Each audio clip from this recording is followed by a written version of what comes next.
Good day, ladies and gentlemen. Welcome back to another What If video.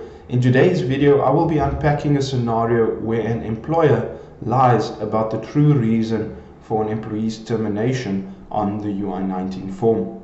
Now, it often happens that employers and employees mutually agree to terminate the employment relationship, and when concluding mutual separation agreements, employees generally come forward and inform the employer that they want to claim unemployment benefits from the Unemployment Insurance Fund, or the UIF.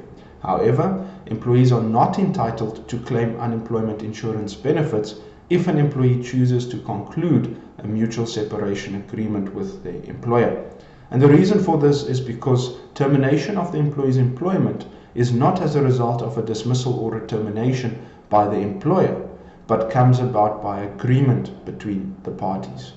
Section 16(1) of the Unemployment Insurance Act is quite clear, and it provides that a contributor, the employee, is entitled to claim unemployment benefits only for the reason for the unemployment due to the termination of a fixed-term contract, dismissal, or insolvency. In other words, employees can only claim unemployment benefits if they've been dismissed, misconduct, incapacity, operational requirements, if their fixed-term contract has been terminated or expired, or in the case of insolvency. Now, in many instances, even when we settle matters at the CCMA, employers agree to state on the UI19 form that the reason for termination of employment was dismissal so that the employee can claim unemployment insurance benefits. This, however, ladies and gentlemen, may amount to a criminal offense in terms of the Unemployment Insurance Act. And this was recently confirmed by the Labour Court in the matter of Swanepoel versus KPMG.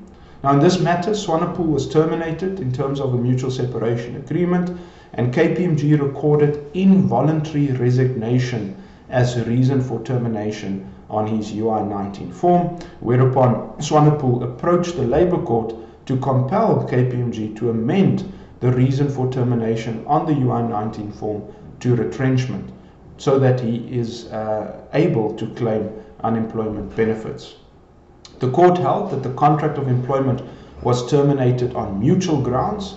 The record of involuntary resignation on the UI19 form constituted a false entry in terms of Section 64, and it was a criminal offence in terms of Section 64, subsection 2 of the Unemployment Insurance Act.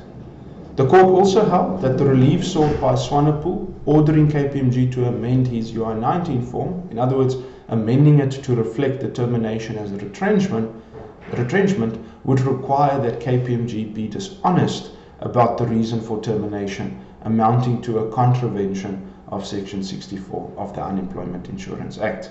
Consequently, the court found that Mr. Swanepoel's claim had to fail as it was ill-conceived and unjustified. His application was subsequently dismissed. So, ladies and gentlemen, in conclusion, this case merely reminds us that employers should not misrepresent the reason for termination on the UI19 form.